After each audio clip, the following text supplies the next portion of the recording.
Are you ready for drinking? Drawing? What about laughing? Well, hold on to your butts. It's the ComX's Friday Night Drink and Draw, with your hosts Sizzle and Spedsy, as well as a bunch of Australia's best-looking creators and artists, many of whom have books for sale at ComX.shop.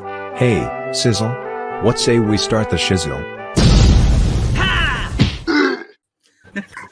I love the new sound effects. Hello, everyone. Welcome to Friday Night's Drink and Draw, brought to you by ComX. We are here every week bringing together Australia's greatest artists and storytellers to chat with and draw a character created by our special guest. This week's guest is none other than Tad Pietrzykowski. Did I get that close? Not even close. Not even in the close. Okay. Of Dark Nebula fame. Yeah, don't hurt yourself. And the artist will be drawing his character Grandstander. I gave it a try. You're right, mate. You say it, Tad. In the words of the great Robert Van Winkle, a.k.a. Vanilla Ice, anything less than the best is a felony. We ain't breaking no laws tonight, friends, because we have the best. We have Quick Nick, Millie Holter, Ben Sullivan, Dave Dye, Nick May, Lee Chalker, Peter Lawson, and Tad P with a wheelbarrow on it. It's the other way around, but you know. Yeah. Welcome, That's Tad. right. Thank you for joining us. Yeah, that's okay. Now, the great Stan Lee said every comic is somebody's first comic. So before we get into the grandstander of it all, can you give us a little bit of a previously on Drink and Draw? Tell us about Dark Nebula and then segue us into Grandstander? Yeah, sure thing. Well, Dark Nebula was something that I literally my journey with Dark Nebula began when I read my first comic, because I just loved reading comics, and I soon discovered I didn't want to just read comics, but to write comics. I didn't want to just write other people's characters. I wanted to write my own characters, and that was my goal since I was 5 years old. Fast wind till my senior years at school, and then my college years, where I literally decided, right, from fourth form, I started putting the ideas down on paper. I started to let the whole thing coalesce. My major work in art in the HSC was the Dark Nebula, and then I took the whole thing with me to college when I was doing graphic design and printed textiles photography and a whole lot of other things in the Diploma of Art, and that's where I took the concept of the Fat Farm. I literally tore it down and put it back up again, because I thought it was a little too derivative of too many other things. Because when something's derivative, or you feel like you're leaning on cliches, you're not giving anyone anything original. So literally, it was just a tear down and put back up again. And that was the go with Dark Nebula. And once I left college, I was in the big bad world. I thought, right, time to put it to the test. And so 81 was the year I started to put the first graphic novel together, and it was released in 82. So 5 months to actually put all the artwork together, because the story was always in the head. And at some point in 82, it went to the printers and hit the stands. And interestingly enough, Dark Nebula hitting the stands basically also started the steps towards the creation of Cyclone, because while the Dark Nebula was at the printers, that's when I met Gary Challoner and his then partner. And the funny thing was, all the artwork, everything was at the printers. I didn't even have a sketch of the character to show him, so he had to wait till the book was released to see what I was talking about. And I kind of hoped that the story backed up what I was trying to tell, and here we are nearly 40 years later, and it's a part of Australian comics history. And I consider that very humbly. Like, all I wanted to do was tell a story, and who knew I was making history. And literally at that time, Very cool. trying to get, literally starting the networking happening, because not only did I connect with Gary, I mean, I already knew Glenn Lumsden. We've been trading comics for years by that stage. And I brought him into Cyclone, and then Dave DeVries joined us, and boom, there we were, the Fab Four. And a fun little bit of trivia, with the release of that first Dark Nebula book, I received a letter from this 12-year-old kid named Jason Paulos, who wanted me to tell him everything I could tell him about putting comics together. So I did. I was very giving of my information, and despite that, he actually learned something. So it was great, you know. And then 6-7 years later, who should show up at Cyclone but Jason? He didn't need any introductions. I knew the name straight away. I hadn't forgotten. And he was the next artist on Dark Nebula following Glenn Lumsden. So yeah, it was that's fun. Yeah, so it was interesting that you know, all the dots that we were connecting, and by putting our stuff out there, we really started something. And you know, Cyclone was the buzz. It was we set the bar. That was the standard, and everyone wanted to be involved in some way, even if it was just fan art, and that was great. I seem to recall a couple of pieces of fan art that I still have from one Peter Lawson, and maybe those will see the light of day sometime. A Dark Nebula and a Squadron piece. So yeah, so that's sort of the nuts and bolts of Dark Nebula. I also encourage people, if they want to know anything about the character's cultural impact, I prefer to let my work do my talking for me. I mean, I take a leaf out of who I consider my mentor, Steve Ditko. Let the work do all your talking for you. That's why a few years ago I put a little mini documentary together called "The Death and the Life of the Dark Nebula," which you can find on YouTube. You just type in that title. I've watched that. Yeah, same. I certainly have. Yes. Yes. Yeah, it's really good. It would have been a I'd pretty mind it. amazing thing to see that dude turn up in a Dark Nebula costume, though, at one of those expos you were at. I remember many years ago seeing photos of that in the back of different Cyclone comics, but I also recently rejogged my memory completely because you'd posted that maybe in the last 6 months, and there was the Dark Nebula guy, and you have a story for that, don't you? How that turned out from reading it. I'd love to hear it vocally, verbally from you, you know. Well, there's a couple of things. Back in the day, you know, when I was fit enough and silly enough, I used to wear the suit myself because I always considered it to be a promotional tool. And sure, you know, even before the release of the first graphic novel, Tad, did someone used to drive you dressed as Dark Nebula, or would you take on that whole superhero persona and zip off into the, you know, toilets of the convention, you know, and go into the furthest, you know, area and just boom, burst out the door dressed as Dark Nebula? This is what I'm doing, sort of thing. I'd change in the dunny, that sort of thing. Yeah. Before the release of the first graphic novel, Dark Nebula made an appearance on Hey Hey It's Saturday. We did a piss take of I love that. It's funny. Yes.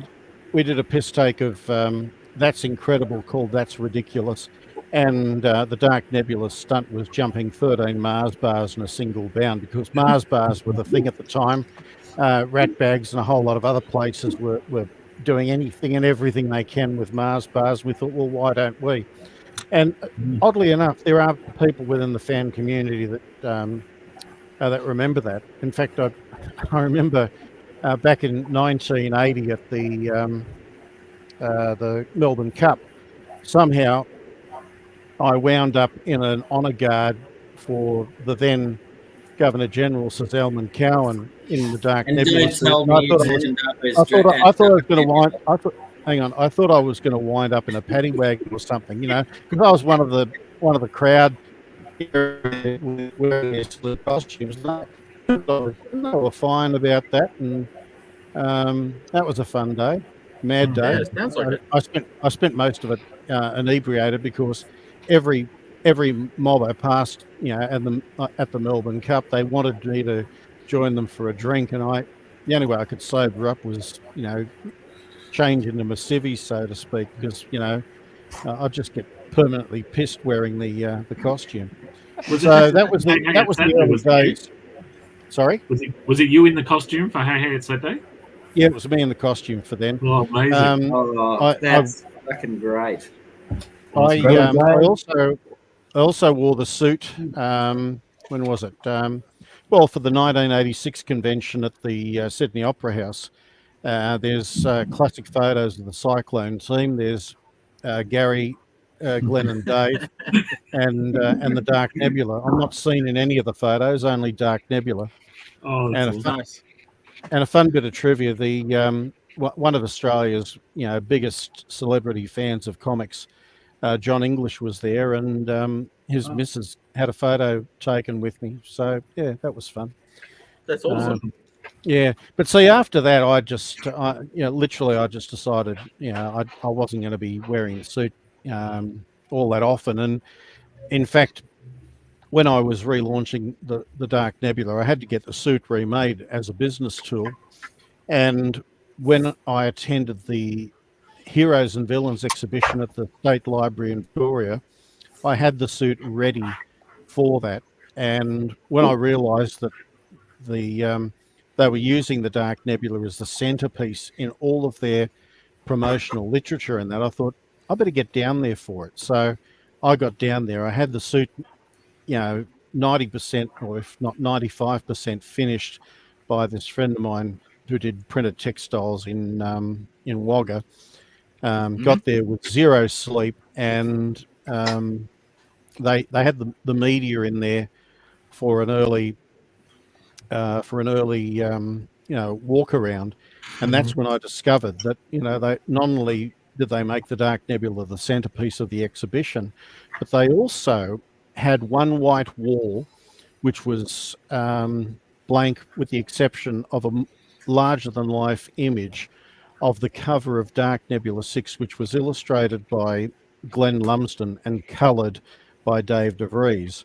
And for me, that was the wow moment, because look, that's actually a classic cover in Australian comic books, Tad. That one, man, that's like yeah, that's a big moment in the documentary too. That blew me away when that. But there's 4 other characters I could think of that were far more well known than the Dark Nebula, because the Dark Nebula hadn't been known internationally. Let's try these names out. Felix the Cat, Ginger Meggs, Fatty Finn, and Airhawk and the Flying Doctor. They were the 4 biggies, and yet they chose that image of the Dark Nebula to be the centerpiece of the exhibition. And I took that very humbly. So anyway, but all that sort of stuff is in the in that Heroes and Villains documentary that I had done. And the music in there, by the way, is by this dance music performer who lives up Byron Bay Way. Up Byron Bay Way, and he calls himself Dark Nebula.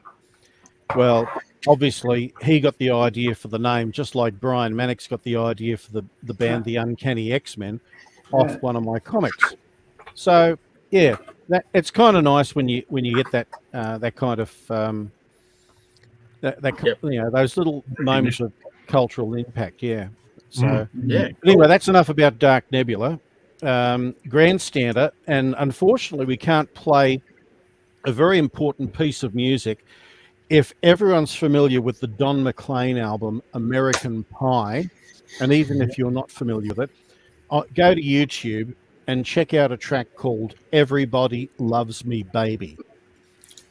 that was the inspiration for Grandstander. I mean, American Pie was probably the first LP my dad ever bought for me, and I just love the album start to finish. But that song stuck with me, and I thought, well, if I'm going to have a dark hero, why not have a bright villain?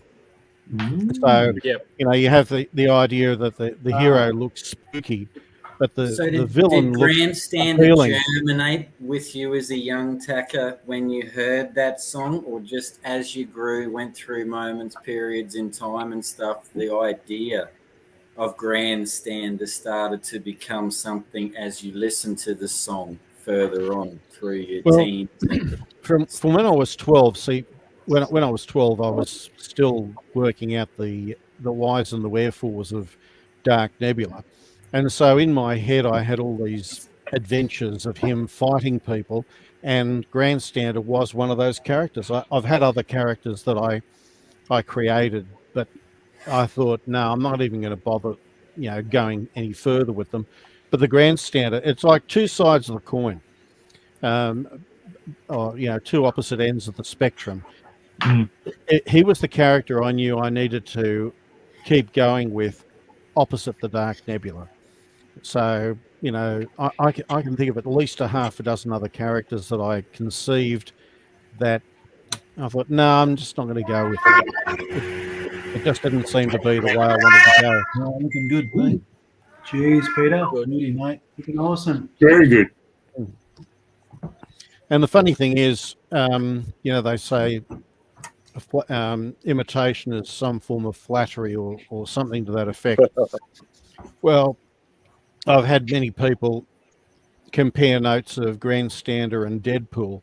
Now, I've not read Deadpool. I don't really consider the character worth anything because, I don't know, it just doesn't appeal to me. But from what I'm told, he's very much like Grandstander, and also very much quite a few years after Grandstander. Yeah. And Grandstander's been in print since 1985.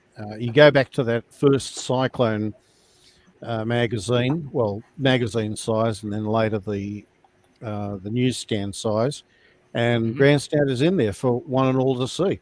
So, and Deadpool was like 92 or something like that. There's a lot of things that point to the fact that Deadpool could well be in part a knockoff of Grandstander, at least in terms of the personality and the being the cheeky son of a bitch and all the rest of that. But like I say, I just don't really care for that. Maybe that's a form of flattery, but I'm not going to get bitter and twisted that they've made themselves rich on an idea that I came up with, because I know that I can take my character places that Marvel couldn't possibly do with Deadpool. So that's all right.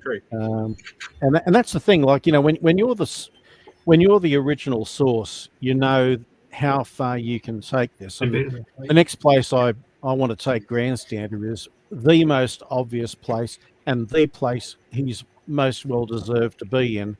And I can't even reveal that here because that's what we're doing in the pages of Adventure Illustrated. Gary Challoner's well and truly briefed on what I want to do with Grandstander, and that character does have involvement with Cyclone Force, even if it's peripherally. But when you see what I want to do with him, you'll go, "Oh yes, of course, too easy." So yeah. Yeah, in the early solicits for Adventure Illustrated, I did see your name on the cover, and I wondered what you were up to. That's awesome. Well, Cyclone Force, my parts in that are Dark Nebula, the Golden Age Southern Cross, whose modern-day name is Wavelength, because, Southern Cross in Southern Squadron, yeah? Did you have some there? No, well, see, Dave and I have always been mates, and when we were putting Cyclone out, there was no issue with there being a Golden Age Southern Cross and a Modern Age Southern Cross. But when we looked at moving the Golden Age Southern Cross to the present, We didn't want any confusion. And because the character of the Golden Age Southern Cross has to do with radio waves, I thought, oh, that's very nice. Nice, Dave. To do with radio waves, I thought, well, what better name for him than Wavelength? So technically I call him Wavelength, the Golden Age Southern Cross.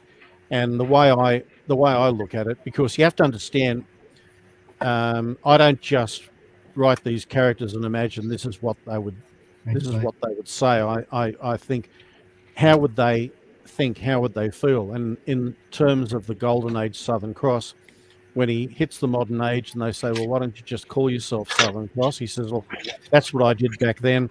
And these days, every man and his dog's calling himself the Southern Cross. And there's only one that I'd like to anoint my successor. I'll just stick with Wavelength, because the character is one that when he became the Southern Cross back in the 1930s, 1940s, all it was back then was, roll up your sleeves and get the work done. Nothing to do with fame, nothing to do with fortune.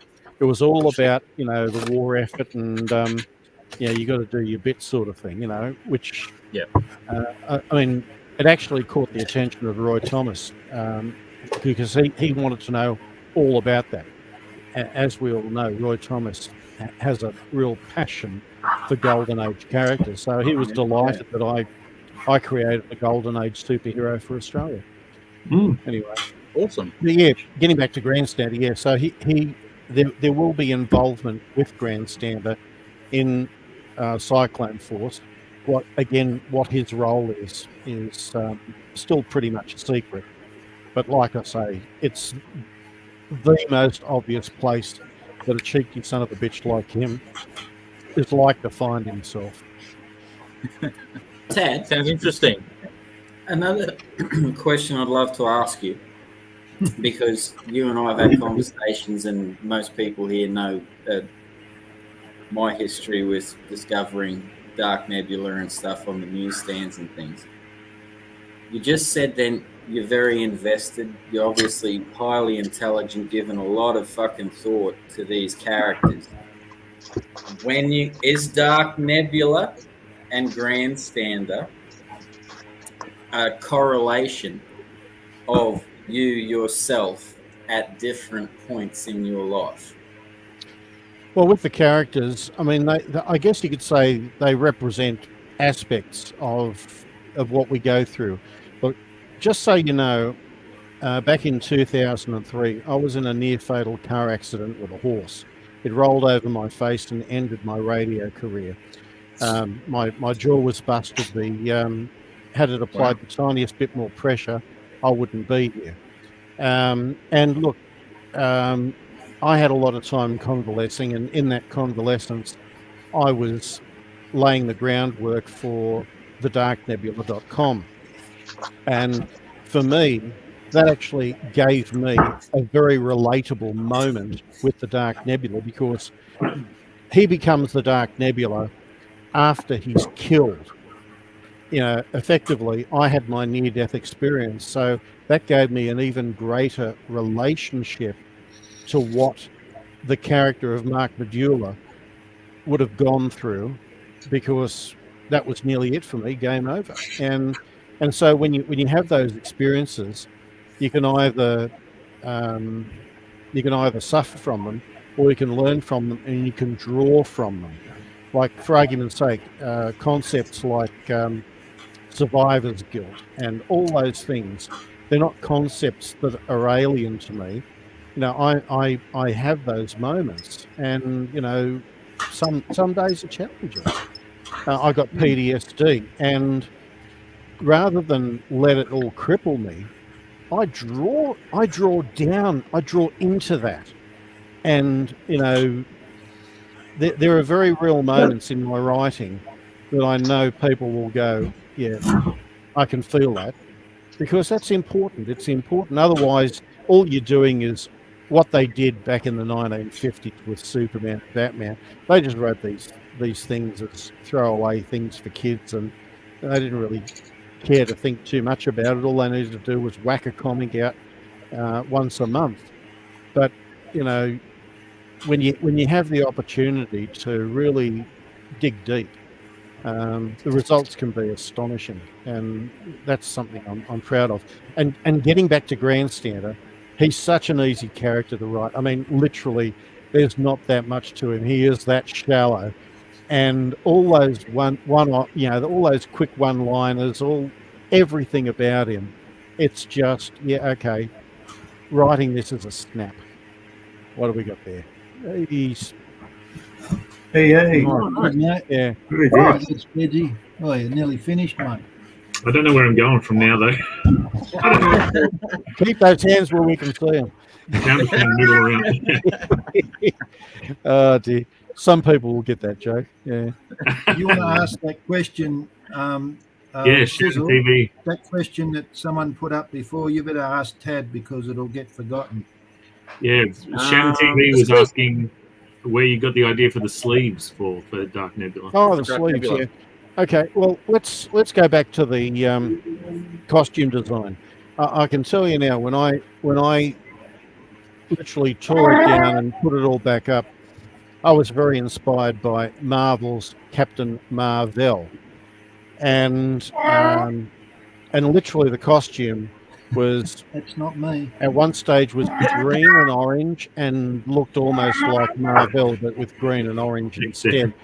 And I looked at that and I thought, no, this looks too much like a knockoff. So I literally threw out all the design and I started from scratch. The mask, the sleeves, everything. All these characters at the time, they were wearing gloves. I decided, right, no gloves.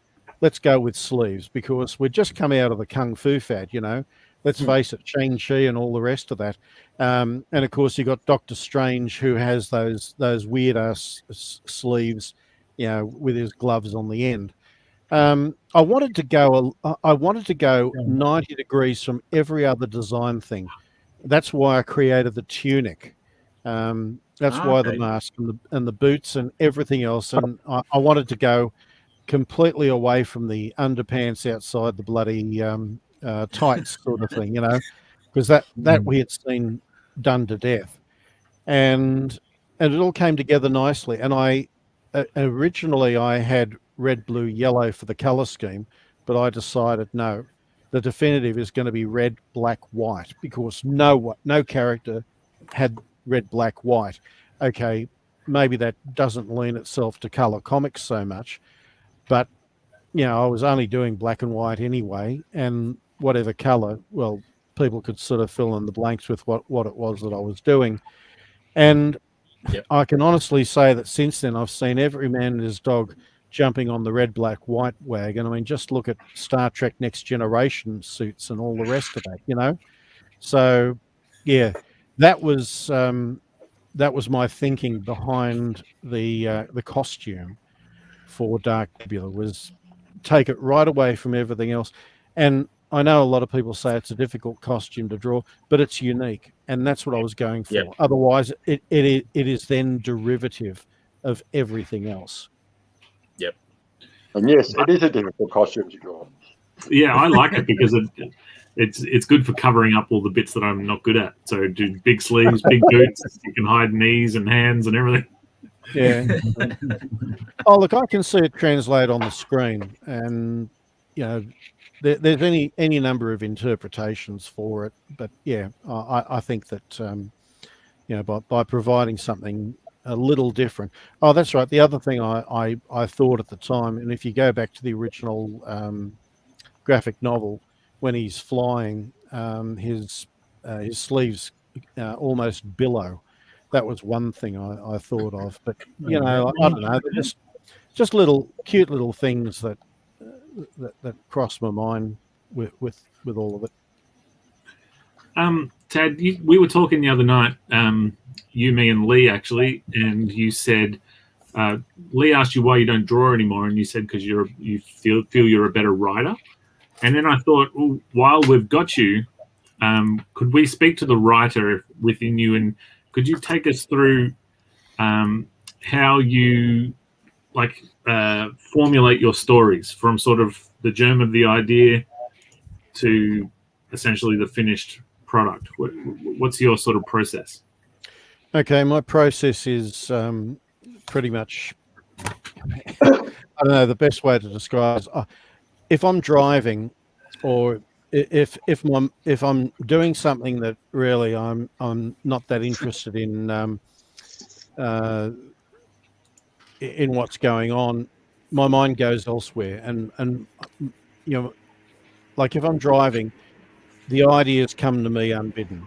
And I remember when I was asked in the case of the Southern Cross about how would Gordon Russell make the passage of time from the past to the present, and I gave it a little thought, and next thing I knew, I'd done the heavy lifting on that, and I ran that by Gary Challoner, and he loved it. He thought it was great. That's a story that's yet to be told, and it's one that even if I end up doing a one shot myself, talking about how it is that he's able to make the passage of time and be young and vital 100 years on is a story in itself.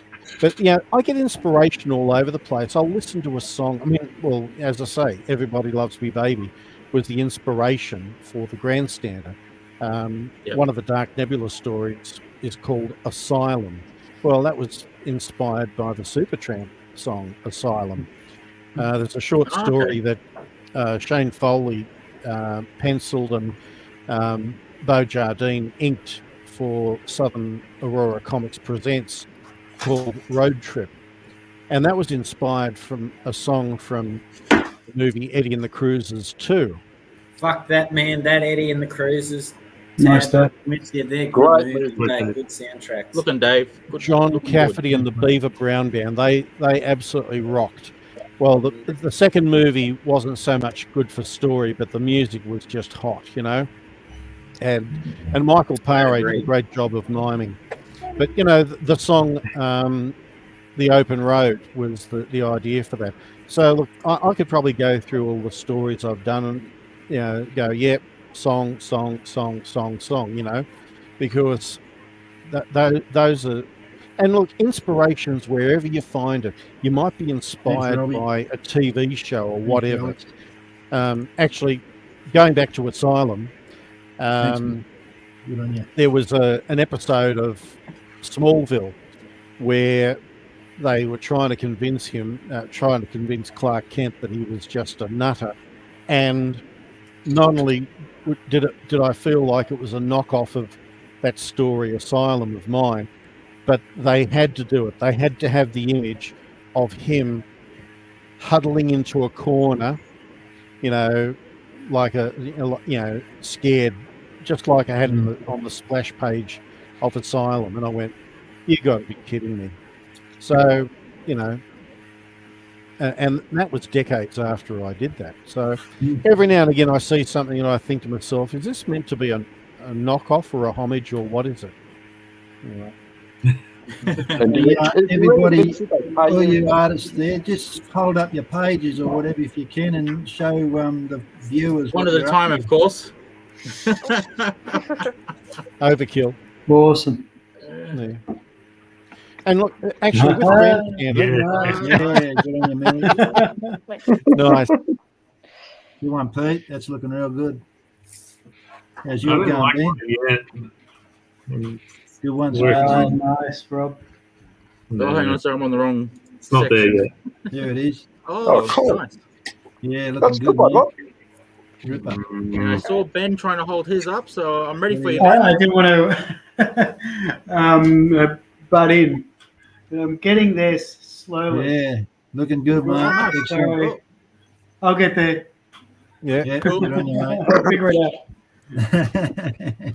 Actually, one thing as a writer, I find it flattering when other people like my stuff that much, or my characters that much, they have to use them. And Grandstander was used a couple of times in the Squadron, and there's something that is referenced in one of the Squadron stories, which leads me to create a path for where I want to take Grandstander in the future. But, you know, when Gary and Dave did Grandstander in Southern Squadron number 10 in their Behind Bars story, and then later Dave brought him in again for Walrus Rock, and seeing that image a moment ago, which was Jerry Ordway's cover to Southern Squadron 12, for me it's great because my character has expanded beyond my boundaries, and it's flattering to see other people take those characters on board. And also, you know, like to say, hey, Jerry Ordway's illustrated one of my characters. I can say the same thing about Paul Galassi. Paul Galassi did a Southern Squadron cover for the US release, and it was of the Southern Squadron story crossover, which was the two Southern Crosses, the Golden Age Southern Cross and the Modern Age Southern Cross. Well, I've got that piece of artwork Tad, here. I was just going to say, mate, I've had the privilege with you of talking to see that artwork. Do you have it on, like, standby? Actually, if you don't mind me just moving away from here for just 2 seconds, I'll drag a couple of pieces of artwork out to show people. So if you guys will just talk amongst yourselves, I won't be long. Hang on. It's our specialty. Hey, Ben, you got that bloody cat under control, mate? The bloody Hey, Dave, he's waiting. He's poised, ready you to must strike. be chewing on your leg, was he, to get a saucer full of milk or something? He's right here. He's been good tonight. I don't know why. All right.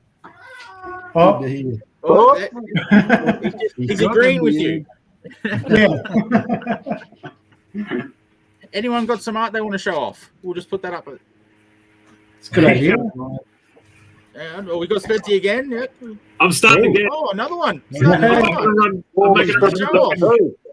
I got inspired by Nick's and Millie's. I was trying to go serious. Screw it. I'm throwing it out. Nice, Dave. Looking awesome, Dave. Very good, Dave. Okay. Yeah. Oh, okay. I'll bring you I up, don't know Dad. how well we can see this. Wow. We can see this. Gee. Oh, great. Yeah, that looks awesome. How good is that? Wow. Holy moly. Who's that? Yeah. So who did that one, Very Dave? good one. Paul Galassi. Yeah, Paul Galassi, Paul master of Galassi. Kung Fu That's fame. beautiful. That came up on auction on eBay a few years ago. This was back when I was getting ready to do the release of all of the colour trades of the Dark Nebula and the Southern Squadron. And that bit of artwork came up for me back in, back in, I think it was 2004, 2005. Oh, here we are. That's the other piece I wanted to find. Yep. And this is... Ah. Oh, yeah. yeah. It's a good one. Oh, Tad. amazing. Tad, this is what I'm using as my reference. yeah. Got that right here, And, Tad. Awesome. Yeah. Now, Beautiful. the fun bit about that cover, about the cover to Dark yeah. Nebula, there it is, Yeah. Dark Nebula 6, Oh, yeah. Allies and Adversaries. Sorry, Oh, Dark yeah. Nebula 8. Hey, that's a Jason Paulos signed copy too. Well, there you go. The beauty of that cover, when it was released the same week as Challenges of the Unknown #1, Volume 2, #1. And when we were getting into the pointy end of things, trying to work out, are we going to go with the poster being defaced, all the faces being defaced, or just have the word suck on it? And I thought, well, I'll go with a more simpler image that tells a better story. And as it turned out, I went the right way, because the cover to Challenges of the Unknown #1 had a similar image, but the Challenges, a poster on the wall, and kids had been defacing it. In fact, I'm just trying to see if I can find there we are, I've got that here. Now, Tad, if even I to be do screen thought of share, comparing, man, Yeah, Challenges just of the screen Unknown share. to Dark Nebula's cover. You guys must have been seriously hitting the newsstands and really doing you know what I mean? Like, you must have taken a huge chance back in the day. Like, you're a trailblazer with the other dudes and stuff. Like, with the beautiful artwork, the beautiful idea, and the beautiful context you're talking about and stuff. What do you think? Sorry to interrupt, but what do you think is different now in terms of for independent comic book publishers to look at, in terms of whether it's numbers or marketing or the internet being a thing, compared to, you know, your hard trudge through that golden period of Australian comics, man? Well, I think what the real he's my hero, Nick. He knows that. Man, Dark Nebula was my Australian comic book that blew my mind. That's why I love talking to Tad. I've got to say, lately I've seen too many people. They got their eyes on the TV show or the movie deal or all that, but what they fail to do is have fun. You've got to have fun doing it, and if you don't have fun, if you're not pouring your heart and soul in it and having a ball doing it, and all it is about counting the dollar signs that may or may not come, and if it doesn't come, then you're going to get very bitter and twisted. Now, I've been at this for nearly 40 years. Next year is the Dark Nebula's 40th birthday. And I can honestly say that I haven't made a brass razoo out of it. Sure, you know, I've broken even, you know, I've treaded water and all the rest of that. But, you know, I'm far and away from, you know, any notions of being a mogul or anything. But that doesn't mean I give up. You know, it's funny, as a creator, we can all say that we've found a way to make our imaginary friends public. You know, I guess that's another way of looking at all these things. And it's nice to be able to do that because it gives us an outlet. I mean, too often I see that if people don't have an outlet, they're going to do something else. Like you see people graffiti, or they're trying to find a way of expressing themselves, and you don't know if it's expression or destruction. And in many cases, people go for destruction because they can't create. But they're just trying to attract attention. Well, that's right. Everyone's looking for attention. I mean, for crying out loud, my uncle boxed Cassius Clay in the 1960 Rome Olympics, and he is the most famous member of my family. Yeah, he won the silver for Poland, and Clay got the gold for the US. Go to YouTube. You'll find the match on there. Didn't even know how to type the last name. Cassius Clay, you know. And honestly, he's the most famous member of my family, and I like to joke saying, well, maybe I can be the most infamous, or infamous, as they said in the Three Amigos, you know. But you know, even if it was game over for me tomorrow, my stuff's in the state library, my stuff's in the National Library. You know, it's part of, it's curated, and that's a contribution, however big or small, whichever way you want to look at it. So, something I'd like to say to you, Tad, is your creations have been a huge part of me in terms of when I was that little kid taking money out of, you know, Dad's wallet to zip down on the bike, mate, to the newsagents, and came across Dark Nebula and stuff. And I was going through some shit, and, you know, like grade 5. Turned him into a delinquent, mate. Parents divorced and stuff. But no, it was always there, man. It's just, thank you for the answers tonight, mate. Look, I appreciate that. Look, every now and again I hear from someone, I got into comics because of Dark Nebula. Well, I got into comics because of Superman, Spider-Man, Batman, Astro Boy, Tobor the Eighth Man. You know, everything that inspired me came either from the US or the US or Japan. And, you know, when someone locally says they got into comics because of Dark Nebula, I think, great, you know, it's resonated. and but by the same token, I always like people to know that I don't get a big head about myself, because I always joke that it's nice that my stuff's more memorable than landfill. Now, it's you've got to keep these things in perspective. Otherwise, if you don't love your audience, if you don't have respect for your audience, then they're going to turn their back on you pretty quickly, because the next thing that's going to get their attention is only five minutes, if not 5 seconds away. But it's kind of like my philosophy with radio. When I was in radio, I always believed that when someone turned the radio on, they were inviting you in their lives.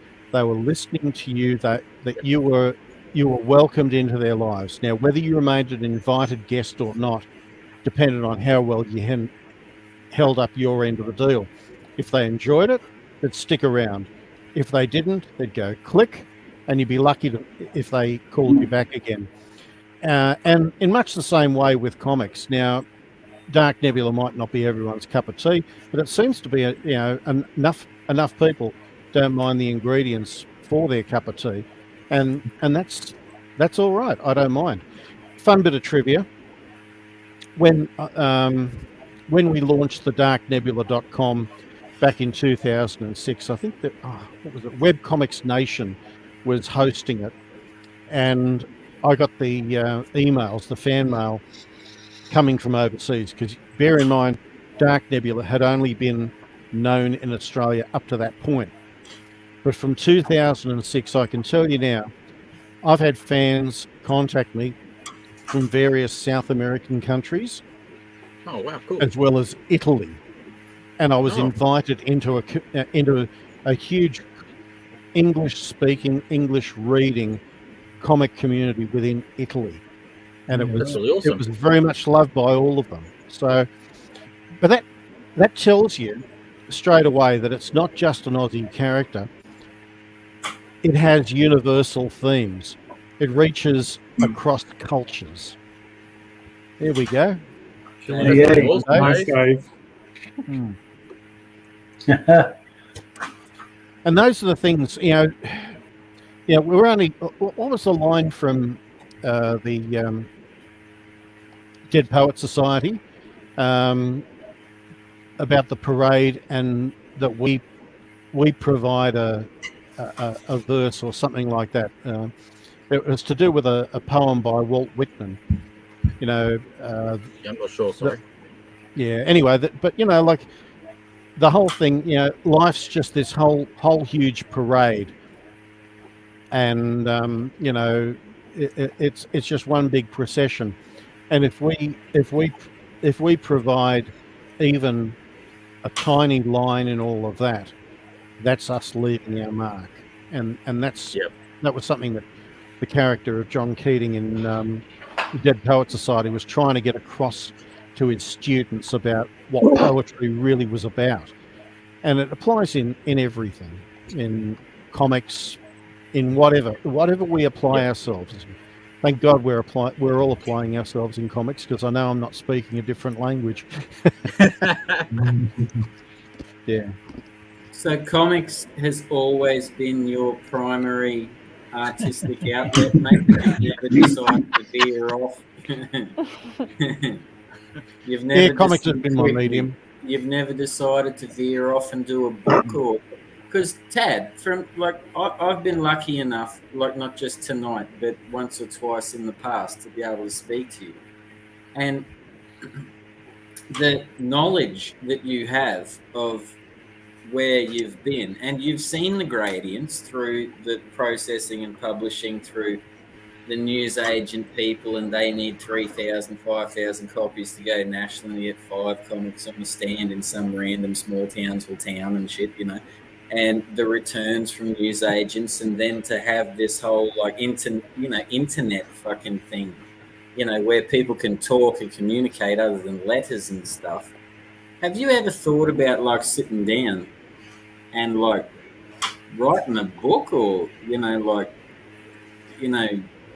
okay, some processes of your own Here's a fun fact. When I completed my years at college, I actually wrote The Dark Nebula as a novel. Oh, cool. It was written originally as a novel, and when I got off the train from Wagga to Sydney, I very dutifully left it on a train. Oh, no. Like, So how many you- pages are we talking? Thank God I knew it all off by heart, because I mean, I didn't rewrite it as a novel. I just didn't feel like doing that. I thought, no, I'll do it as a graphic novel. Again, because it was all there fresh in my mind, I just did it as a graphic novel. But I literally had it as a manuscript. Are you from Wagga Wagga? Wow. I went to college in Wagga. I'm originally a Sydney boy. Yeah, right. Okay. Spent- No, because spent- my family come from Gundagai, which is Ah, the farm Gundagai, of yeah. Wagga Wagga. Yeah, no, I know Yeah, I'm Gundagai from well. Andrew. Yeah. Well, that's Yeah. where my people come from. So, Yeah. Oh, it's a Yeah. great part of the world, the Riverina. Yeah, too right. Yeah. yeah. Isaac George says, I've left pages of Bronwyn on a bus. Fun time. Tad, he's I feel also so. woken up one morning and found picked a whole comic book at Bronwyn on a hard drive and go, when did I write that? He's told us Was that this the- story before. Yeah. Was this the quote you're after, Tad? Yeah, life exists. Oh, hang on. The powerful play goes on, and you may contribute a verse. Thank you. Thanks, Well Shane. done, you- Shan TV. That's the one. Yeah. Looking Well, awesome. Yeah, good. the powerful play, and you Champion, provide mate. a verse. Nice bit of design as well. Mm. I've dug out the old Jay Bridgman Lewis has been on again. fire of late. Well, Oh, sorry, I didn't notice you there, Dave. Nice book to have with you when you're doing figure drawing. How Oh, do you yeah. read? yeah, Bridgman. Yeah, Yeah. I've got 3 copies of his hardcover of Anatomy, and I managed to find a nice first edition of one of his smaller hardcovers from his earlier days. Right, that'll Yeah. be hardcover, right? Yeah, Yeah, that must be pretty old. I absolutely love Bridgman's stuff. Oh, he's a great artist. I've got a pretty decent Speaking of great library art- of Oh, sorry. anatomy books. We've got someone from the watchers of what the viewers. Dave077 has sent this in. Hey, Nice. I can't see it. good one, Dave. Good on you, mate. I He's saw a that ripper. comment before, actually. Nice little in joke there. Mm. Well, back when I decided I was taking a break from Dark Nebula, I met Mike Richardson of Dark Horse, and I had a Grandstander short story that ran in Southern Aurora Comics Presents, and he just loved it. He absolutely loved it. And I probably could have pitched Grandstander to Dark Horse at the time, because bear in mind, back then they were doing stuff like The Mask, and also that's when they started their The Predator Star and Wars. stuff, and Aliens and Star Wars and stuff. Yeah. That So was I mean, really I probably what, could have, 90, I probably could have 91 pitched. sort of thing. Yeah, that's right. I probably Yeah. could have taken it there, but I was walking away from comics at the time and focusing on family and radio, and yeah, that's Oh, yeah. one of those things. So that's another international connection who saw Grandstander long before Deadpool came out. And We've got one from Nick May here as well. I'll just butt in there. Sorry. Yeah, go. Oh, that's great. I Oh, can't see awesome. it, Sizzle. Can you drop it and put it back? I'll do it and I'll try again. What about now? Oh, yes. That looks awesome. Nick May laying down for that one, mate, because that's a cracker. I'm sitting up, Lee. That's why it's a bit wonky. Oh, good Lord. You're getting used to this sitting up, are you? Nah. Brilliance. Look at that. Oh, who just dropped off? Dave. It was Dave. Don't tell me he had one of his micro sleeps. Just I'm going to pay for that one. just know he can probably still hear you. Okay, we had this question come in, so we might as well tackle it. This is for everyone, so have a turn each. Any new projects that hasn't been mentioned last week or the week before for anyone here? Sorry, I just started saying as though I'll go first, but I'll go first. No. I'll go. Well, I can always go first, but I was going to go last. So I started Vamoose 3 yesterday. Right. I also handed in 3 pages to Hayden Spiral for Satellites, his anthology. I've got one more page left on that. And Ring Around the Rosie is a book I'm doing with Beau Jardine, Ryan Vella, and Lee Chalker. And I believe Lee Chalker told me yesterday that he has started sketching pages. So that thing's starting to happen. Awesome. And Robbie Donaldson, get your shitwozzles together because we want you in Vamoose number 3, my friend. Nice. And you're doing something to do with an egg. I'm yes, told. I also yes. Else. Funnily, that should be the one I remember the most because I just got it about an hour ago. I got preliminary sketches of some pages from Dana Lawson for a story we're doing together for Vamoose number 3 about a certain egg that falls off a wall. And there's robots and there's rowboats because it's Vamoose. Yeah. You're busy at all, Rob. Robots. What about yourself, Nick? The top Nick. Nick, quick. Are you on mute? Oh, okay. There it is. Good on you, Nick. Looking real good, mate. Wow. Wow. Pages speak louder than words. Amazing. Beautiful. Gee whiz. That's already out, isn't it, Nick? I don't think your microphone's working, Nick. Use sign language, mate. He can talk by drawing. He said Detective Budgie is coming soon. He ain't no Detective Chaloney. Is that what you said? He's got one issue out. He's the second. He's Australia's second best detective animal. He's got got one best available. if Zach gets in on the conversation. Yeah.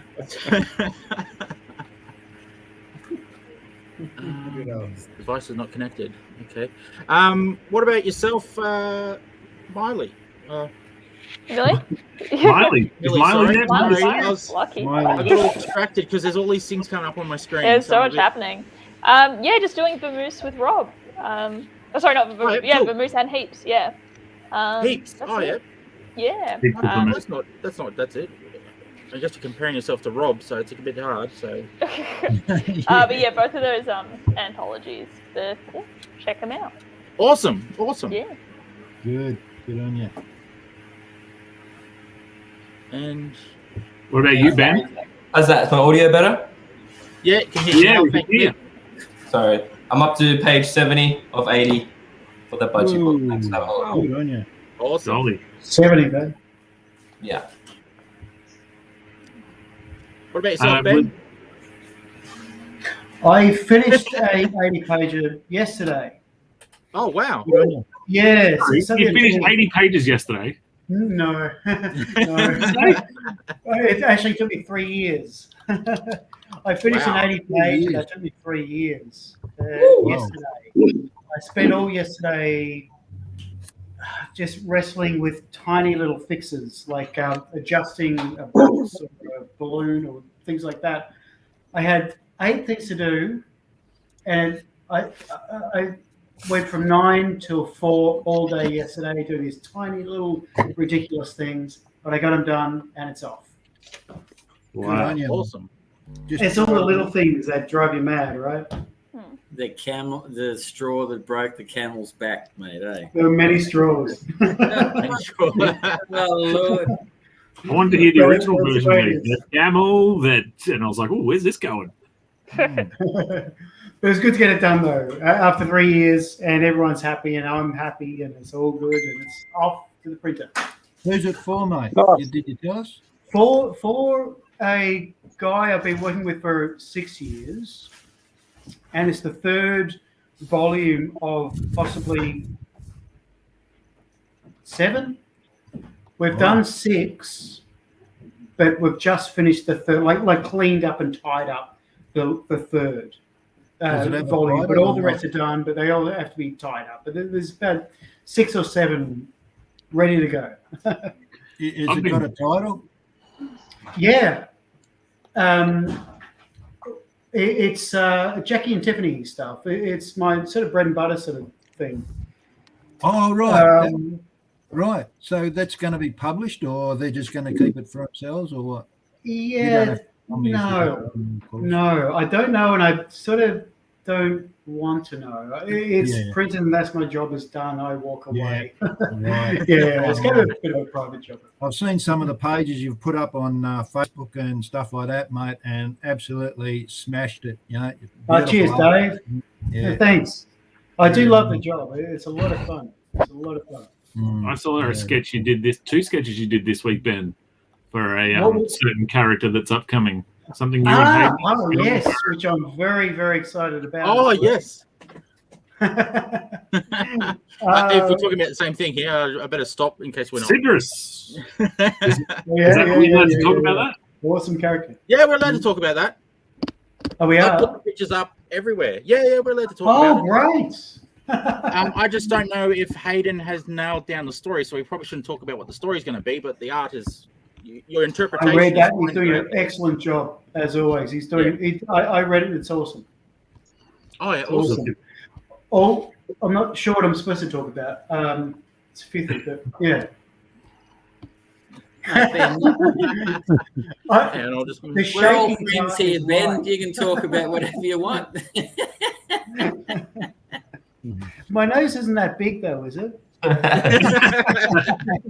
You must have started off during me and then changed it at the last minute. Okay, so we've got some more pictures have come in. Lee just sent me his. So can everyone see that? Oh yeah, excellent. Nice one. No, I'll do it again. Can you see it now? Oh yeah. Oh god, fantastically. Mate, I always saw Tad awesome. with Grandstander. I always saw him as being a very strong, cheeky, slightly effeminate villain. I hope that's not wrong of me to say that, but someone that does take on those theatrical poses while he's getting rid of his nemesis, if you know what I mean. Like, that's how I always saw him, even with the spray paint of suck on the cover.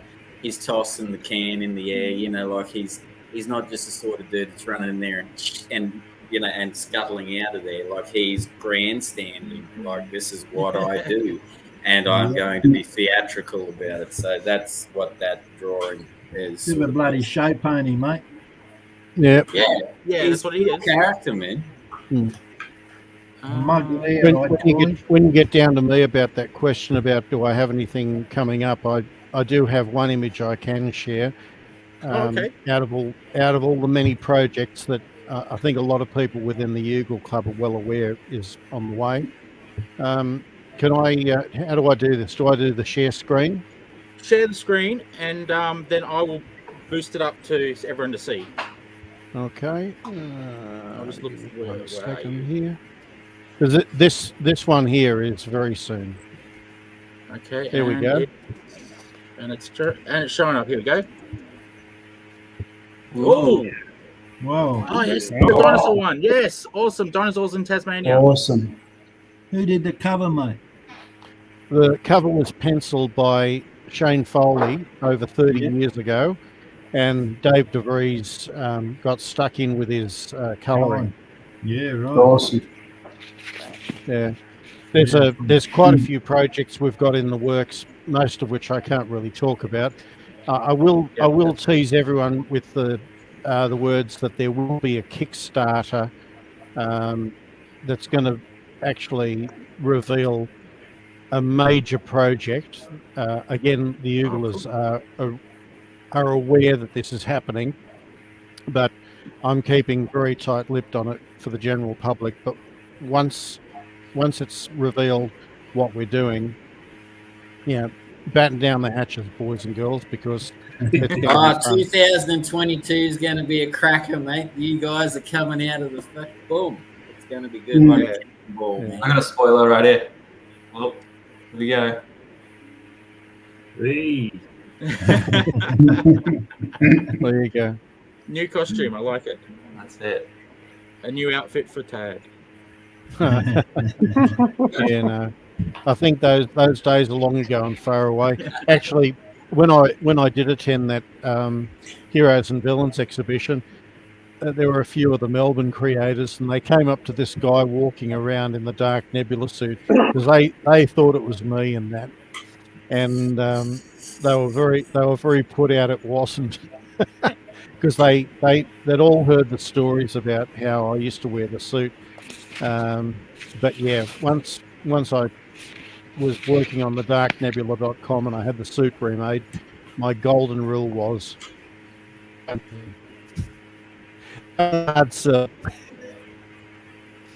anyway. We've just You're about to hit frozen. the golden cut out. Dropped out. Tad, say it again. We missed the golden rule. Oh, the golden rule: never wear the suit. I was just going to ask, did you ever sit down at the old office chair that night dressed as Dark Nebula with the cowl just hanging over your shoulders and shit and think I'm going to write issue 10, but hang on. I've got to fully encompass this character. I will sit here. No, nothing like that at all.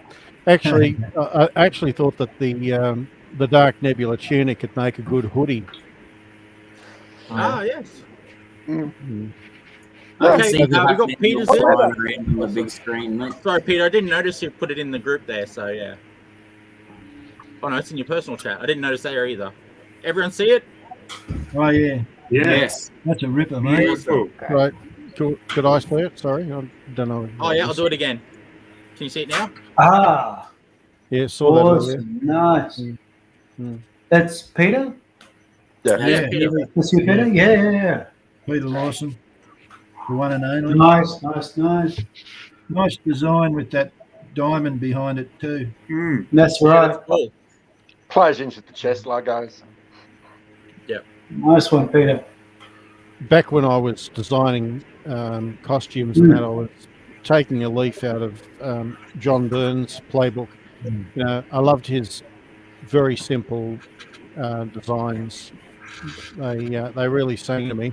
Back in the mid to late 70s, it was just interesting to see what he did with design rules and things like that. So yeah. Oh, sorry, I'm looking at something else. Mine's in the old drink and Yeah, draw. that's what I was looking at. That's what I was laughing at. Oh, okay. Ben, can you hold up the reference you've been using before my picture comes up? I last minute changed mine, so yeah. That is really good. Yeah, so that's what I was referencing. While you're holding that up, I will download the picture. Okay. And put it over top. If it will let me. Hey. Everyone see it? Love it. Love it. Well done, Rob. Love That it. is cool. Great. Yeah. I bailed on my other one. You've managed to beautifully rip off of a classic Australian cover, mate. This is a thing. What's going on? Okay. With Spedsy. Is that what we called it a week or two back? What Spedsy stole. That's the one. Yeah. Good on you, Spedsy. Anyone else ready, or shall we bring up our what's becoming a bit of a tradition of who is the hottest? Oh, yeah. Fingers If crossed. anyone has a thing for turtles, I apologise for this picture. I mean, I obviously do. What? Nick May, the hottest. No, look at his thumb. Peter lost. I don't know. Where does this thing end up? Liner. Well done, Alex. That's a ripper, Alex. I'm going for the I'm thumb. waiting for the Tonight other is three to Peter beat the crap out of Lawson. him. Yeah, Peter. Yeah, Nice. Pete. Congratulations, Peter, this week's hottest man in Australian comics. And Shane will be sending roses to you in the next 7 days, Pete. So make sure you know ComX. And Shane's like, self-addressed envelope to Sloppy Tunes, and you'll get a chocolate from the mail. Bit of a compliment there for you, Miley. Sorry, Millie. Oh, sorry, I missed it. Sorry, what was that? I keep stuffing up your name. I'm sorry about that. No, do not worry. Can you read the comments on the screen, Millie? Can you see the comments? Oh, yeah. The neatest background. Background are all a mess. Millie's looks so neat and cluttered. Thank you. I moved house recently. That'll do it. So give it a week. Yeah. Exactly, yeah. Next I episode. put my drawing in the Facebook chat. Is okay. Is that how I get it up there? Oh, yeah, there it is. It's right there in front of me, and I'm blind. That's not good. Oh, I've just got to download it. I just went for a quick spoilers. Just looked at it. I'm still trying to work out how I can have as my background 4 seasons total landscaping. That's the only background I want. Did everyone see that? Oh, yeah. Millie. Well I done. can see it on my phone. Thanks, guys. I can bring it up again. Can you see it now? Yeah, how good. Very nice. He looks nice and full of himself. I love it. Yeah. That's all part of it. So that is Dave and Ben. Yeah. The pressure is Oh, on. I'm sure mine. Hey, Dave? Danny, you're just enjoying everything there, mate. Like, you're just like, Yeah, and the go- pressure. Oh, yeah. Holy moly. Yeah. That's me. You're sitting back You like got you're your in own there. style going on. Unreal, too, Ben. mate. Yeah, Yeah. excuse the dishes. Well, Wow. Over there. Yeah. Yeah. Last moment. all right, I haven't finished, but there we go.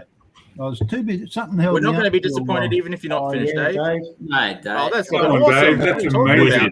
That's That's- fine. Last one. That's just typical Dave. Typical Dave, Dave. Magic. Consistency, Peter. Just That's killing what it. it is with Dave. It's just bang Yeah. every week. It's just Yeah, quality wow. stuff, man. Well done, Thanks. Dave. Thank Nice you. one, Dave. Thanks, mate. I can top that. Here we go. Jesus. I'll take that. Ruggedly handsome. Oh, he's got the steam coming off. Oh, That's cool. go Pete. Hey, Tad, did you say Grandstander was in print in 85? That's right.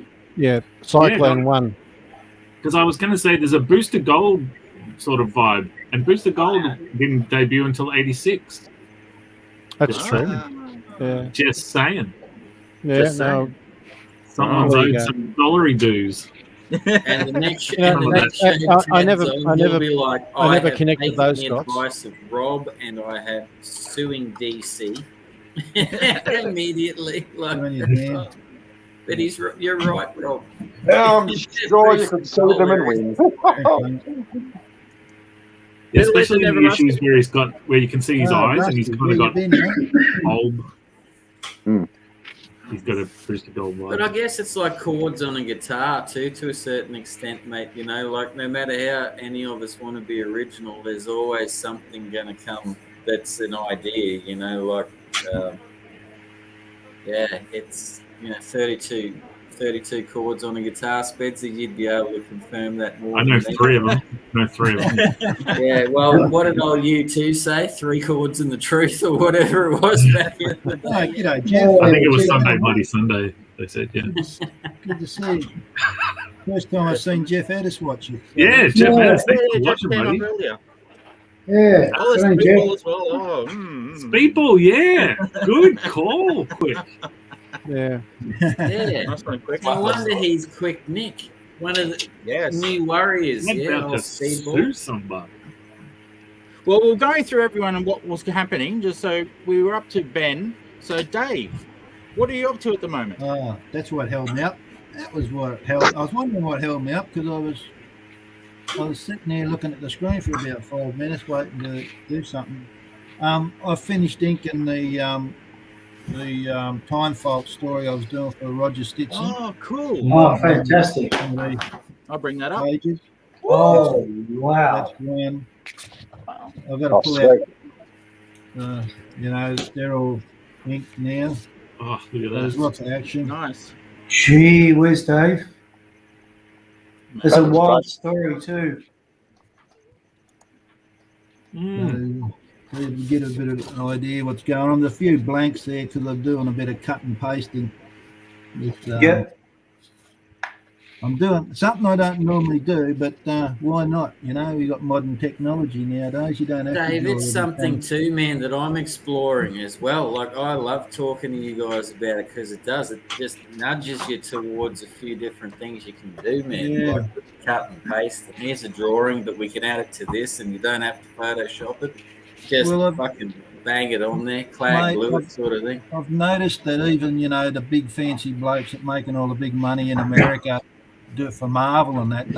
They'll draw a panel, then cut and copy it and drop it in and enlarge it and move it around. And I've seen them. They're doing it. So bugger them. Oh, yeah. You can see the same panel like 3 times. Yeah.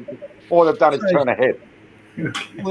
Like I think I told you another day, when I was doing the Anzac Legend, I drew there was a couple of maps of the whole diagram of the peninsula, and I drew every one separately, like an idiot.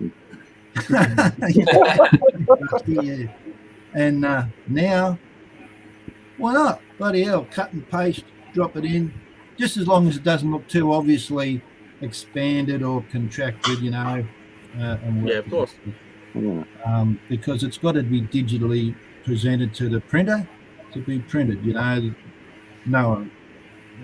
original art page, so there's blank, that's got a blank here, that's probably that house will go in there. Oh, cool. That's why it's blank or something. Much like I think Peter Wilson and I could draw in the same universe and it not be too jarring. Ryan Bella and Lee Chalker can draw in the same universe and it not be too jarring. I reckon Ben and Dave are kind of spiritual. Oh, yeah, that's a good combo. That would be an honor. Yeah. That is a compliment. Ben had embarrassed me too much. I wouldn't put my stuff next to Ben's. If we do profiles, Dave, I'll leave those to you. You make me lose my glasses then. Oh, what do we got here? You bringing up a picture there, Tad, or are you just looking at something? He's picking his nose. Actually, funny that, okay. yeah. Actually, I've got a nice piece of history here to share with everyone. Oh, yep. Here we go. Oh, nice. That's a classic. Yeah, that's better. Oh, wow. Cool. That's the original artwork to the. Tad, can you just tell, like, I missed you there, mate. You cut out on my. No, on everyone's. Who is penciler, colorist, inker, whatever? Who was involved in that particular image there, mate? You want to know all the people who were involved in this image? 100%. Okay. Me. Oh, awesome. That was And me. you don't draw anymore. Right, No, but that was 1982. So you've only gotten better? Is that what you're saying? No, just that back then I was literally if I was going to get it released, I had to illustrate it myself. I wouldn't be connected with artists till a few years later. Respect, Tad. Respect. Man. So the first graphic novel, Tad, how many pages was it? 64. And you drew them all? Yep. Hell yeah, that's awesome. Actually, while And I remember if we're doing this, And Tad's got a portal. Oh, Yeah. yes. Nice. Good on you, mate. That's great. whoa. Tad, That is that's like, It's yours too, Tad, is for it? me looking at Back that, then- that's real John Byrne fucking Jack Kirby stuff there, man. Like, that's real. Yeah. here we go. These are the double-page spreads from the graphic novel. Look at that size is that on, man? Is that on A3 or is that bigger? That was A2. That's A2. Yeah. Wow. Okay, thank you. Taking that on. And one more. Hang on a sec. Yeah, please. Cutting in and out a bit there, Tad, just so you know. Yeah. Well, nice letter. Oh, nice. Nice one, mate. I can see Nice that. shot. Yeah. Anyway, those are the ones I just happened to have handy while I had those other pieces to show. So yeah. Tad, did you see the? There you go. Well, you know, there you go. This is, it is drink and draw. Very cool. Okay, I drew those 40 years ago, but A little in advance there, Tad. that's right. I drew those because I anticipated this evening would happen. Amazing foresight you have. Yeah. Well, I'm going to continue on my little thing there, and we're going to pick on Nick May now. What have you got going on at the moment? I am refining my roughs for Vermouth 3. Awesome. Maybe redesigning a little bit the head of one of my characters, Thunderguts. Redesigning. Why? What are you doing? So that one, Sputnik, looks pretty good, but Thunderguts just has a round head, and he didn't look enough like a main character to me. So I'm redesigning his hair a bit. Will there be an in-story reason? Like, will that be explained, or is he just going to rock up different? It may be explained in about the first panel, but nice. we'll see what happens. But that's sort of keeping me busy at the moment. Mm-hmm. Awesome. He could have gone to the hairdresser or something and got his head stuck in one of them hair dryers. Don't spoil everything, Dave. No, come on, Dave. What are you doing? Nick and Dave, that's what happened to me. I went for a perm and came out like this. It's like, my God. Yeah, you and me both, Lee. Yeah, I know. I blame the heat. Hey, what's going on? Go. The three baldies in a row, look. Not bad. I'm actually not surprised that someone's put a little like postie note up on the bottom corner there, man, because the glare of their light.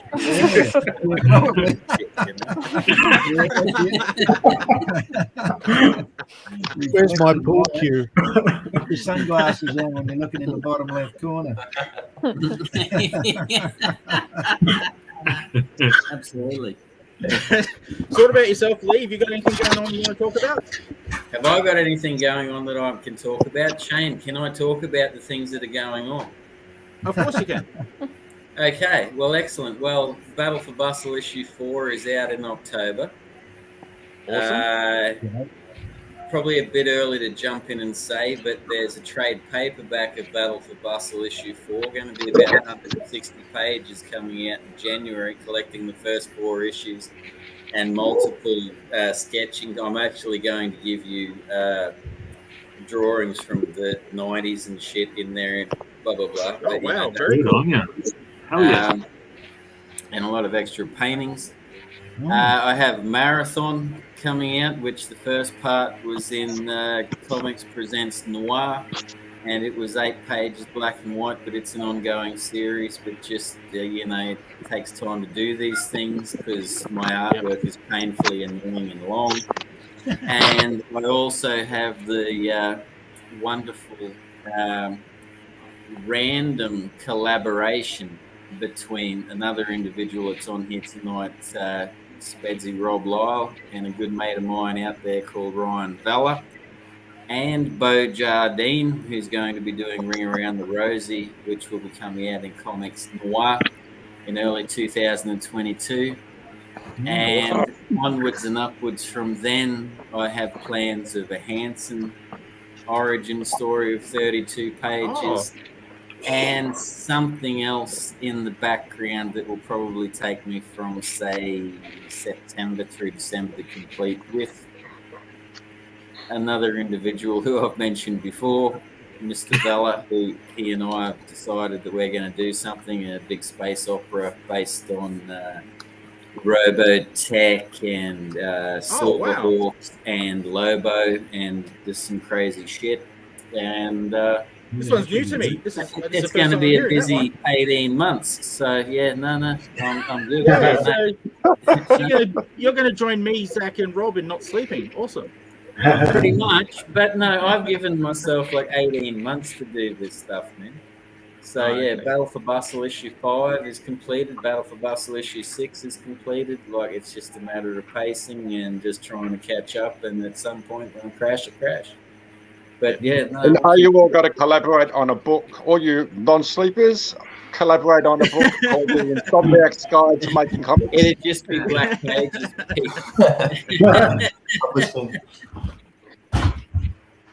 So Pete, did you share that picture with me to share on here?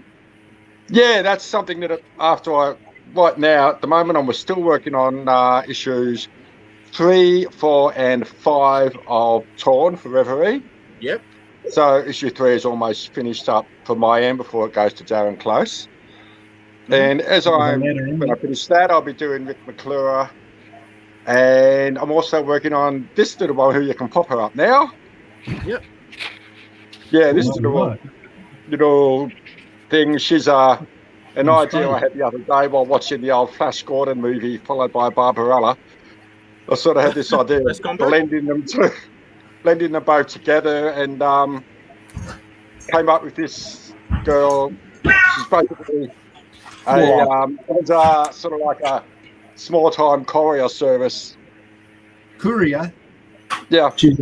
Basically, little small-time postal chick running between planets, delivering stuff, and with an obsession for 80s pop culture. Cool. So yeah, see what I can do with that. People saw. Awesome. Yeah, Awesome, Peter. You're writing that one, are you, Awesome, Peter. Very cool. Oh, we'll see. I'll try. Yeah, have a crack, mate. Good Yeah, fun. exactly. And It's all about the creativity, man. Got to keep it rolling. Oh, we got the cat back. And Tad, what about you? Bring us home with some what Dark Nebula's up to. No number 10's on the way, but there's a crossover happening? 2 crossovers happening. Yeah, one crossover I really can't talk about right now, not till we launch the Kickstarter, but the other one, which has been already teased in the pages of Reverie, there's Dark Nebula Torn, and Ben is going to be illustrating that. I got a couple of lovely messages from Ben, feeling very humbly honoured to be involved, and I'm very humbly honoured to appreciate it. don't worry, Ben. If you have a nervous breakdown, I'll take over that one for you. I will humbly read it as well. When you're done. Well, Hayden's really done a lot of the heavy lifting on. Well, when I think about it, Hayden's doing the script of it, but we collaborated on the plot, and Torn is going to be in Dark Nebula's playground. Awesome. He goes off planet, and we rely heavily on stuff that's happened in Dark Nebula's past and will lead into Dark Nebula's future. But it also is going to it's also going to really move Torn's story forward, and in ways that other writers can really pick up on what we do with him. Yeah. There's that. I know on the Eagle Club I've shared the covers to Dark Nebula's 10, 11, 12, and 13. I will say that issue 13 is going to be a change of pace. It's going to be a horror story that's been penciled by Colin Wells and will be inked by Beau Jardine. I really like to. You have to understand. I really like to do I like to make a nice chemical mix. I don't know if anyone ever read the New Defenders. No, I haven't, but I can see that art combo with you working, because it's like Colin's real nice and real. Man, that image in the calendar that he did of Dark Nebula was fucking on. Oh yeah, that was awesome. That shows that he's really stepped his game up. Well, Yeah. my thinking with teaming them up is when I mentioned the new Defenders, that was the art team of Don Perlin, who a lot of people would remember from Werewolf by Night. But they And teamed G.I. him. Joe. He did early G.I. Joe. No, I never read the G.I. Joe, so I couldn't say. But they teamed him with Kim DeMuller. And that was an interesting combination because before that, they would always team him with the likes of Jack Abel or Vince Coletta. Well, I really want Colin's stuff to pop, and who better to do that than Bo? Nice. But issues 11 and 12 are another Tad and Shane Foley jobby. It's the Chaos Theory, which is the sequel to the Chaos War, which any long-term Dark Nebula fan would be familiar with. So, yeah. Awesome. Speaking of Bo, he's be on the show next week. Is that right? Yeah, Bo's on next week. I'm going to spend some fun time trying to figure out how to get him on the show because vampires our software and don't his hardware doesn't mix very well. Yeah. Yeah, vampires don't show up on camera. So that's right. Yeah, there's that too. We I never met that joke Bo on the Eagle until one the night. other week, and everything I've ever encountered about Bo, because Bo and I text like for a long period of time, like maybe once a week, you know, and just getting those moods and you're chatting and shit. And when I met Bo a couple of weeks ago, I said to Shane, man, he is totally what I was expecting. Like that dude is an unusual man, and it so suits. He is his artwork, so that is my respect to him, man. Like he is like what you see with Bo is exactly what you get on the page, and vice versa, and that's an art. That's very nice character, that's for sure. Yeah. I would agree. So it'll with be that. good next week to hopefully Bones. put Bo on the screen with us all. Yeah, that would be fingers awesome. crossed we can Great somehow get our storyteller. technology to see vampires. So it'll be awesome. Yeah, he's got amazing stories and he's really good at telling them. So. Oh yeah, and he's good at kicking ass. That's another story altogether, though. And a great pair of boots, but we won't go into that. With a great pair of boots for kicking. Yeah. And he likes to play guitar. I wanted to ask Millie something. Millie, Oh, yep. Sure, Dave. you look out. Who's kicking the cat? Millie, are you being attacked by a cat? That's not me. Oh. Oh my gosh, thumping. Are you a Melbourneite? Are you, Millie? I am, yeah. I live in Carlton. Oh, right. And have you you've got a few comics out of your own, or done something? You've done working along in comics? No, not long at all. Only started really last year when my friend Josh got me into like an anthology series he was doing. But otherwise, I didn't really know much about it at all. And since then, I think the first one I ever read was Pat Grant's The Grot, and it was my favorite ever. Oh, right. But yeah, since then, everyone's been so lovely, and I'm trying to do lots more. No, yeah, that's good. Well, That's if we ever excellent. start doing tables again, make sure you pop around to the Reverie tables and say hey. Oh, absolutely, we'll do. Yeah, and you got plans to create your own comic, write your own comic, and do stuff like that? Or? Yeah, absolutely. I got like rough concepts floating around, but I've never really done anything more than 5 pages long, so it seems a bit ambitious to go for something too big just yet. We'll see how we go. Yeah. Right. Oh, That's Millie's.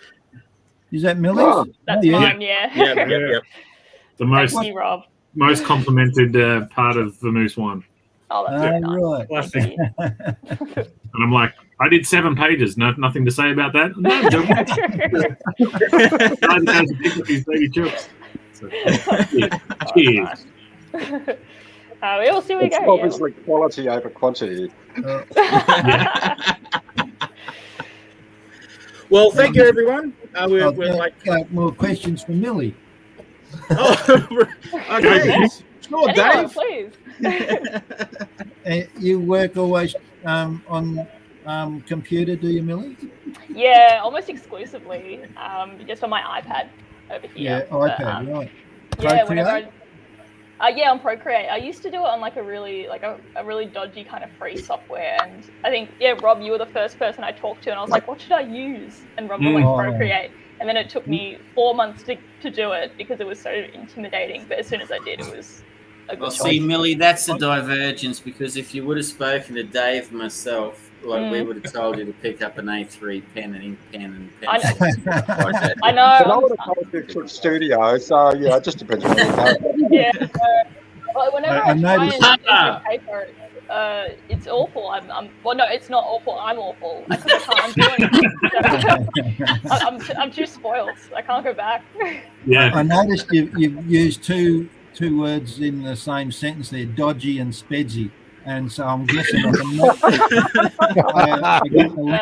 get the link. Yeah, absolutely. Right. Yeah. One and the same. Got any more questions, Dave? Or? Any more? Yeah, I could probably think of some more, but I'll let Millie have a rest. Hey, one thing that I'd like to say is, if we're coming to the end of the show, Shano's worked real hard with ComX and Zach and Ryan Vella, and there's a Kickstarter.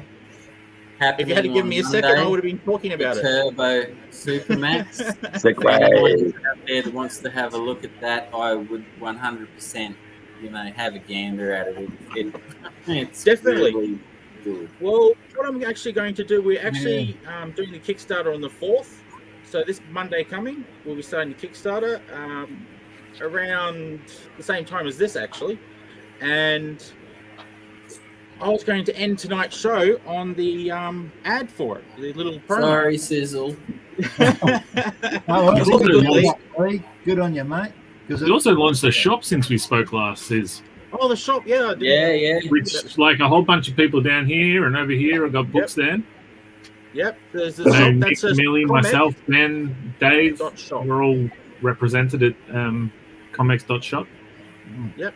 It's nice and easy. ComX.shop. That'll get you there. And it's I'm actually updating it tomorrow with more books that arrived today from Radical, from Ed Kearsley, and I've got to. Oh, look, he's got the hat. Hey. Oh, nice. Oh, nice. There's Peter. Oh, the hats are coming out everywhere. Wow. Did you send a hat to Millie, Shane? Obviously not. I'm left out. Awesome, guys. Awesome.